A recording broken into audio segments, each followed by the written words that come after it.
Today's episode is about grilling. We're going to do grilled shrimp tacos, but the real star of the show is pineapple.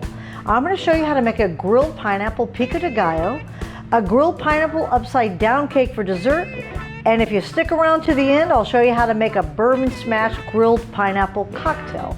Hi, I'm Marie Cristiani, the aerialist chef. Let's get started.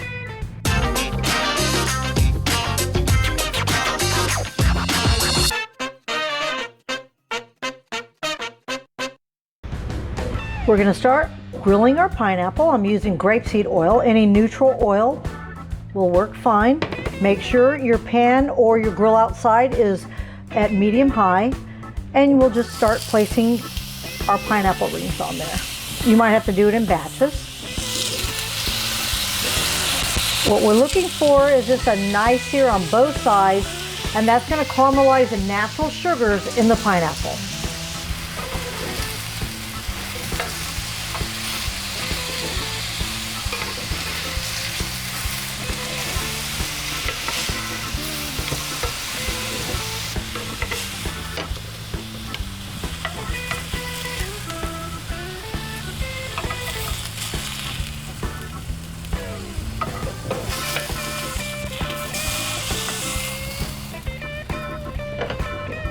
We've grilled the pineapple slices, and I'm going to show you how to make the grilled pineapple pico de gallo. I have taken plum tomatoes and diced them up small. Now let me show you how I do that. You can use any tomato. Plum tomatoes are my favorite because you don't want a lot of liquid in your pico de gallo. If you're not familiar with pico de gallo, it's more like a relish than a salsa, okay? It should be chunky. All right, I cut that in fours. And then I'm going to take the seeds out because the seeds are just going to add water and a little bit of bitterness, and I don't want either one.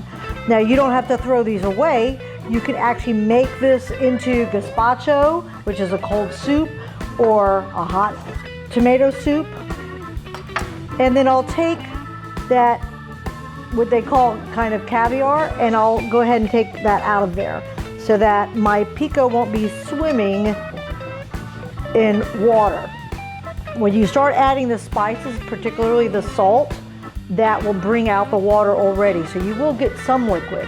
And then you want to cut them into what we call julienne, which are long, thin strips, and then you're going to cut them crosswise into little tiny squares. I mean, you can cut them any way you want, whatever you're most comfortable with. And that's all I do, and then I throw them in a bowl. And this will go on top of the tacos. Traditionally, shrimp tacos don't have cheese, so the flavor you're going to get is from the pico de gallo that we're doing. All right? Now, if you ever watch my chopped episode, you know how I love spice, right? Well, I'm going to use a whole jalapeno in this. It's up to you. If I were doing it for just me, I would leave that whole membrane. This is where the heat is. The heat is in the membrane of a pepper. Not even so much the seeds, what holds the seeds on, all right? I use a melon ball tool, and I'll just pull that out lightly. Oops, not right there. And use that tool to remove the seeds and the membranes, especially if I'm making it for people that don't like real spicy stuff, and that'll pretty much clean it up. And that'll give you a little heat, but not nearly as much. Same thing. You'll julienne it, which will be thin, even thinner strips, the thinnest you can make them. You always need a sharp knife to do this.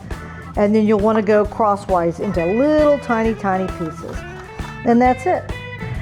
We have our chopped up tomatoes, and let me show you how we finish the pico. All right, I chopped up those wonderful grilled pineapple. I'll put all that in there, and it's going to lend sweet, smoky, it's just, you're going to love it. I've chopped up red onion. And the jalapeno, remember, I like a lot of heat. You don't have to use any pepper if you don't like it, but I do like a lot of heat in there. And just a smidge of olive oil, good olive oil because it's raw. I've taken garlic with my pink Himalayan kosher salt, and I've smushed it against with a blade, and that's what I have here. So that's your garlic and salt. Now remember, that has salt, so before you add salt, you'll want to taste it. And my pico, I like a little bit of cumin in there. You don't have to if you don't like cumin. It's a wonderful flavor, I think. And I fresh ground this pepper today in a spice mill because I like fresh pepper. And I'll just put a pinch of salt. And then we'll add fresh cut cilantro. And you have to have fresh squeezed lime juice. And that's it. You just mix it all together. And you can make this up even a day ahead. And the flavors are going to blend together and get really, really tasty. That's the other reason why you want to get rid of all the liquid from the seeds and everything, because otherwise you'll open it up and you'll have a bunch of water sitting there. If that does happen, you can put your whole pico into a strainer and let that liquid come out, and then re-season it. You might have to add more olive oil and lime juice. All right, that's it. Look how beautiful the colors are. I just love that. You can do the same thing with mango, by the way. It makes a really nice pico. All right, we'll set that aside, and I'll show you how I'm gonna make my aioli. I have mayo, preferably Duke's, and I'm using blackening. Now we're gonna do this with the shrimp as well. I have a couple here. There's the Paul Prudhomme blackening. We use it at the restaurant, and sometimes you can't find that though. And I actually found Zatarain's blackened at Walmart. So any kind of blackening season, you can make it yourself. It has a lot of red pepper, smoked paprika, garlic powder, onion powder, that kind of thing. It's just easier to just make it yourself. All right, add that. And I want to kick it up a little bit. So I have this mango hot pepper. So I'm going to give that a nice healthy dose. And of course, I want a little bit of lime juice. There we go. This is about a cup of mayonnaise. Now you don't need to memorize my recipes because, as always, I put all the information down below. Make sure you subscribe to my channel. Prescribe to my channel. Please make sure you subscribe to my channel. There, that's it. And that will get squeezed over our tacos, because remember, we're not putting cheese. We're going to put the pico de gallo and this beautiful aioli, and it's going to be good. All right, I have our shrimp. It has been peeled, deveined, and if it comes with tails, you just need to wiggle it a little bit and it'll come right off, okay? To that, I'm gonna add a little bit of olive oil and some blackening. Now, blackening already has salt in it, so you wanna keep that in mind. Don't over salt everything. And I just wanna mix it together, and I'll set this aside while we make dessert, believe it or not. Time for dessert. Well, it's time to make dessert. So you could do this out on your grill, but we're actually in the middle of a tropical storm right now, so we're gonna do everything indoors.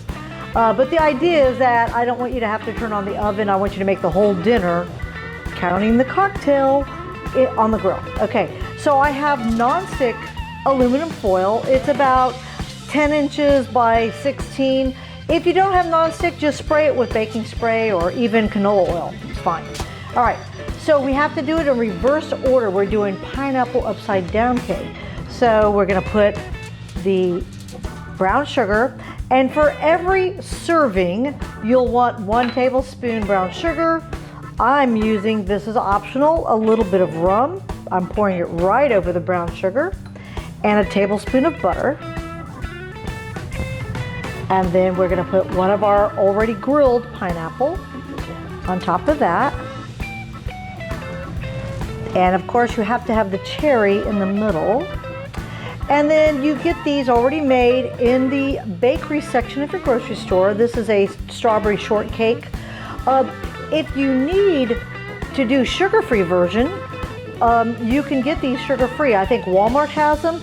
And if you can't find that, you could even get a sugar-free donut, or if you can't find these, you can get regular donuts, like a glazed donut is a really cool option.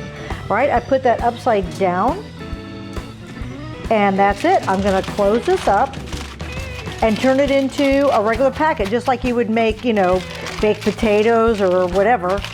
And it's gonna go in the grill pan on medium-high heat, and it takes 10 to 12 minutes, depending on the heat of your grill, okay? But you gotta keep an eye on it. Now remember to keep the butter brown sugar side down, because you want that to cook and caramelize and all get together, all right? So to the grill pan we go. I'm gonna go ahead and grill our shrimp, and then I'll show you how I like to put everything together.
There you have it, our grilled shrimp tacos with our grilled pineapple bourbon smash and our grilled pineapple upside down cake. Isn't that cool? The storm is raging outside, but we're not feeling anything inside. Oh wow, that's my favorite. Wait, I didn't have a drink. That's probably my favorite. Okay, now that's my favorite. But wait, maybe this is my favorite. Okay, that's my favorite. Please subscribe to my channel and like it and let me know what you think. I'll see you next time. Hey guys, don't overdo it, okay? I'll see you guys next time.